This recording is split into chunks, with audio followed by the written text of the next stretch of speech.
안녕하세요. 예, 2장 이어서 시작하겠습니다.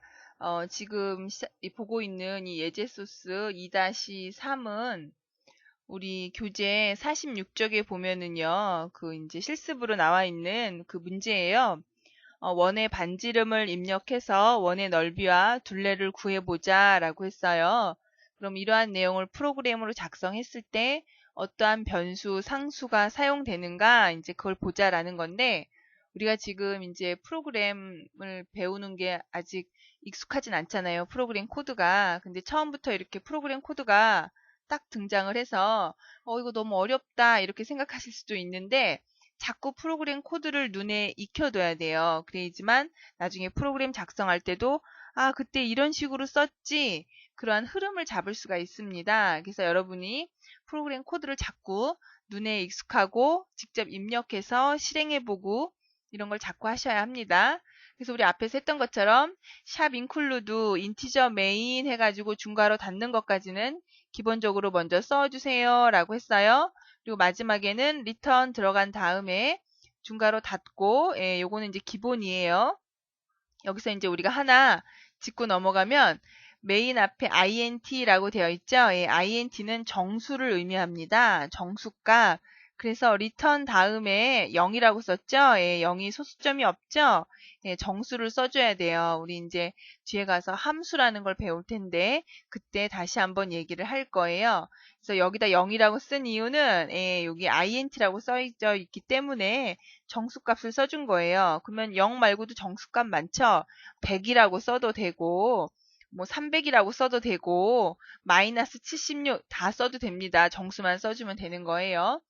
그래서 이제 요 안에 들어가는 내용은 반지름을 입력해서 원의 넓이하고 그러니까 면적하고 둘레를 구해달라라고 했어요. 그래서 우리가 필요한 변수가 무엇인가 그 변수를 한번 식별을 해봐야겠습니다. 우리가 앞에서 두 수를 이용해서 사칙 연산의 결과를 구한 것처럼 우리가 원의 반지름, 반지름을 알아야겠네요. 반지름 저장되어야겠죠? 그래서 이 반지름을 통해서 우리가 무엇과 무엇을 계산할 거냐면 면적과 둘레를 계산을 할 거예요. 그쵸? 그러면 반지름을 이용해서 원의 면적 계산되는 거죠. 반지름 저장해야겠네요. 면적은 저장해도 되고 계산해서 그 자리에서 출력해도 되고 둘 다 상관없었죠. 우리 앞에서 해본 것처럼. 왜냐면 원의 면적을 출력하라. 그리고 더 이상 없잖아요. 면적을 이용하는 게 아니니까. 역시 반지름을 가지고 이제 둘레를 구해야겠어요. 그쵸? 그래서 둘레를 계산해서 출력을 할 거예요. 제가 이거 면적이라고 썼네요. 여기 둘레입니다. 그래서 둘레도 역시 계산해서 출력하고 나중에 쓰이지 않죠? 변수로 선언해도 되고 안 해도 되고. 그런데 우리 프로그램에서 다 선언을 한번 해봤습니다. 그래서 반지름은 이렇게 인티저 r이라고 해서 정수 형태로 넣어줬고요. 그리고 이제 원의 면적과 둘레를 구할 때는 우리 원주율을 사용하잖아요. 3.14라고 하는 원주율을 사용하기 때문에 소수점 이하 자릿수 값이 들어가죠. 그래서 플로트라고 줬어요. 제가 앞에서 설명할 때 소수점이 있는 형태는 기본으로 배 정도, 더블이다 라고 얘기했잖아요. 그런데 우리 보통 소수점이 있는 수는 실수로 생각하고 우리 실수하면 플로트 이렇게 생각하니까 제가 그냥 플로트로 여기서 표기를 해놨습니다. 그래서 이 두 개의 원의 면적과 원의 둘레를 저장하려고 하는 변수는 소수점이 있는 값들이 들어가게 할 거예요. 그래서 이렇게 실수로 만들어 놨습니다. 그러면 이제 먼저 해야 할 일은 반지름을 입력받고 계산하고 출력해야겠죠. 설마 출력하고 계산하고 입력받아야 된다. 이런 순서를 생각하시는 분 없죠? 네, 프로그램을 작성할 때는 이 순서를 정하는 게 매우 중요합니다. 제일 먼저 해야 하는 것이 무엇인가? 반지름을 우리가 알아야겠구나. 그리고 반지름을 통해서 우리가 계산을 해야겠구나. 면적과 둘레를 계산하고 바로 계산된 값을 출력해야겠구나. 이 순서를 정확히 나열을 해주셔야 합니다. 그래서 반지름 입력, 그럼 얘 화면에 그대로 나오겠네요. 그쵸? 그리고 우리가 키보드로 입력한 내용이 바로 여기 R이라고 하는 변수에 저장이 되는 거죠. 그 다음에 원의 면적을 계산을 하라고 그랬습니다. 제가 책에 47쪽에 보면은 수식을 두 개를 바꿔서 썼어요. 11번과 12번 라인에 원의 면적을 계산할 때는 반지름 곱하기 반지름 곱하기 3.14인데 제가 2파이R로 해놨죠. 예, 이게 학교가 졸업한 지 오래되니까 원의 면적과 원의 둘레 공식은 외우는데 이게 면적인지 둘레인지 자꾸 헷갈리네요. 예, 여러분 저 때문에 헷갈리지 마세요. 이게 이제 면적을 구하는 수식이고 얘가 둘레를 구하는 수식이에요. 그래서 각각의 값을 계산해서 이 안에다 저장을 했고요. 그리고 화면에 출력할 때 원 면적 요거는 쌍따옴표 안에 있으니까 문자열 상수죠. 네, 화면에 그대로 출력이 됩니다. 그리고 저장된 값이 출력이 되겠죠. 그 다음에 원둘레라고 화면에 그대로 나오고 역시 이 변수에 저장된 값이 나오겠죠. 정말로 그런가? 그리고 여기 수식에서 왜 이렇게 플로트라고 써줬는가? 예, 요거 한번 확인해 보겠습니다. 앞에서 작성해 놓은 소스 파일을 제거하고요. 소스 파일 추가 새 항목 눌러주시고요. 예, 파일 이름을 ch02 ex02로 이름을 정해달라라고 했습니다. 이거 입력하면 되겠죠? 제가 여기에다가 내용을 입력해 놨어요. 보면은 입력을 다 마치고 이제 컴파일을 한번 해보겠습니다. 디버그 솔루션 빌드 하고요. 그러면 이제 제대로 완성이 됐지요. 컨트롤 F5 눌러서 반지름을 입력해달라 라고 했어요. 반지름을 5라고 입력했더니 원의 면적과 원의 둘레가 계산돼서 출력되는 것을 알 수가 있습니다. 그럼 어떻게 이렇게 됐는가? 네, 여기서 지금 변수 선언했고 반지름 입력이라고 화면에 그대로 나왔죠. 그리고 커서가 깜빡됐었어요. 그 이유는 cin 키보드로 값을 입력해달라는 거죠. 5를 입력하고 엔터를 쳐야지만 컴퓨터가 알아듣는다라고 했습니다. 엔터 딱 치면은 그 밑으로 내려갔죠. 그래서 입력한 R 곱하기 3.14를 해서 이 에어리어에다 저장을 해놨어요. 그래서 계산된 결과를 변수에 저장 할당을 해줬고요. 요거는 이제 2 곱하기 3.14 곱하기 R에 저장된 5가 계산이 되는 거죠. 그래서 요 circumference라고 하는 요 변수에 저장이 됐어요. 그리고 나서 출력이 된 거죠. 그쵸? 그래서 원의 면적이라고 화면에 그대로 나왔고 변수에 저장된 값이 나왔고 원 둘레라고 문자열 상수 그대로 나왔고 저장된 값이 그대로 나온 것을 알 수가 있습니다. 그래서 이렇게 순서대로 내가 필요로 한 변수가 무엇인가 그거에 따라 적절히 해주셔야 된다라고 하는 거. 여기서 이렇게 플로트라고 쓴 이유는 왜 그러냐면요. 요 결과값이 들어가는 변수가 플로트죠. 그런데 계산에 사용된 변수는 뭐죠? R 정수죠. 근데 3.14는 우리 앞에서 얘기했어요. 소수점이 있으면 기본적으로 더블로 알아들어요. 더블. 정말로 그런가? 이 앞에 있는 플로트를 한번 지워보고요. 디버그에서 솔루션 빌드 수행합니다. 그럼 여기에 분명히 컴파일은 성공했는데 경고 메시지가 나왔죠? 예, 경고 메시지를 더블 클릭해보면 바로 여기에 표시가 되어 있어요. 여기에 봤더니 더블에서 플로트로 변환하면서 데이터 손실을 할 수 있다라고 되어 있죠? 네, 더블하고 플로트는 둘 다 소수점이 있는 상수예요. 그런데 플로트의 크기보다 더블의 크기가, 즉 표현 범위가 더 커요. 그래서 우리 뒤에 가면 이제 기본 자료용 하면서 플로트하고 더블에 저장되는 그 바이트 수를 우리가 이제 확인할 건데 더블이 훨씬 더 커요. 배가 되거든요. 그래서 그냥 쓰게 되면은 얘는 더블형이 되는 거예요. 그러면은 정수하고 더블하고 계산이 돼서 결과값이 이거의 결과값이 더블이 됩니다. 왜냐면은 컴퓨터에서는 연산을 할 때 연산하려고 하는 대상의 자료형이 다 똑같아. 그럼 상관없어요. 그런데 자료형이 다를 때에는 큰 곳으로 결과가 가요.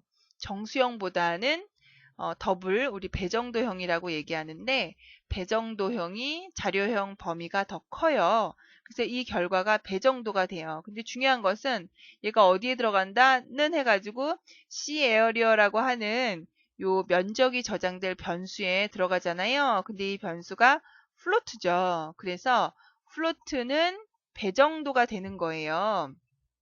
그러면은 배정도가 플로트로 들어가기 때문에 크기가 달라서 데이터 손실이 있을 수 있다라는 겁니다. 그래서 제가 3.14는 플로트 안에 들어갈 수 있거든요. 그래서 제가 플로트라고 이렇게 써준 거예요. 그러면은 요 의미가 뭐냐면 일시적으로 너는 실수, 플로트형 데이터가 되거라 라는 뜻이에요.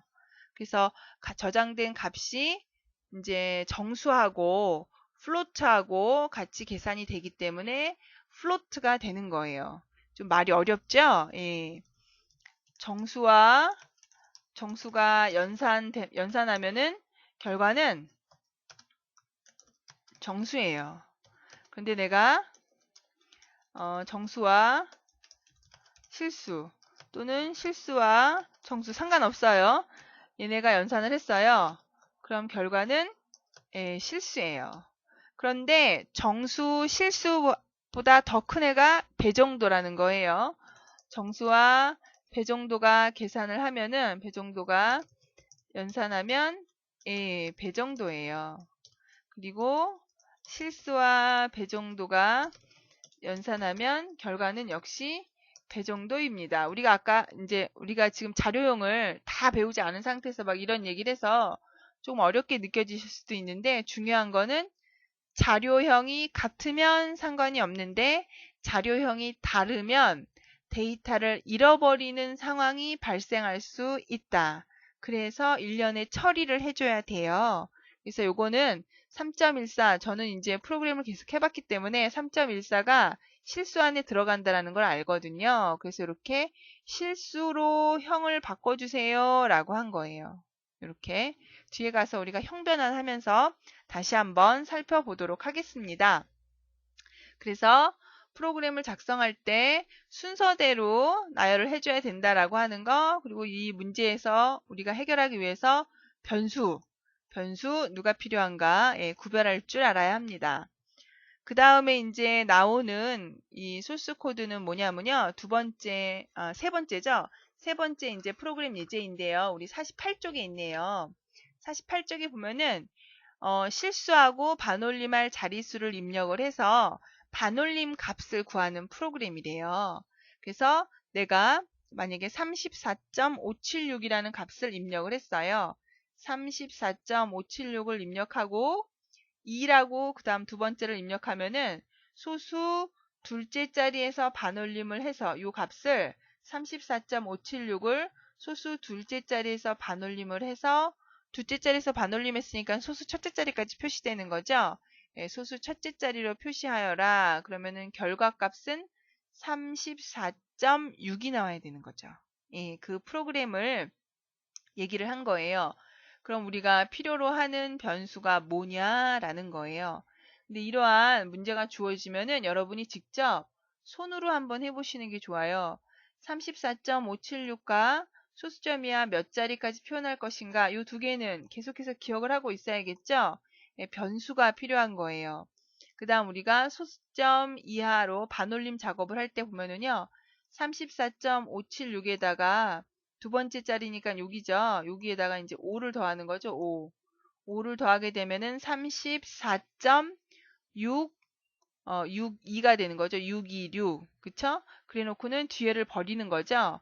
그러면은 중간에 계산된 결과값을 기억하고 있어야겠네요.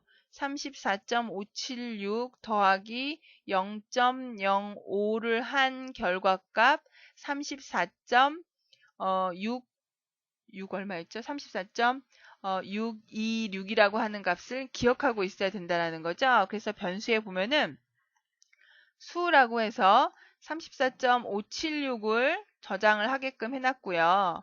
그 다음에 n이라고 해서 소수 둘째 자리에서 반올림하겠다 이 값을 기억하게끔 해놨어요.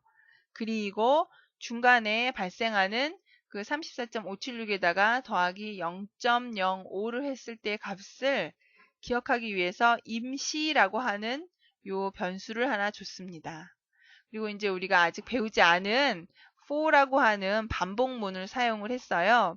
요거는 이제 34.576 더하기 0.05를 계산하기 위한 하나의 방법으로 반복문을 썼어요. 요거는 우선 여러분이 그냥 무시하세요.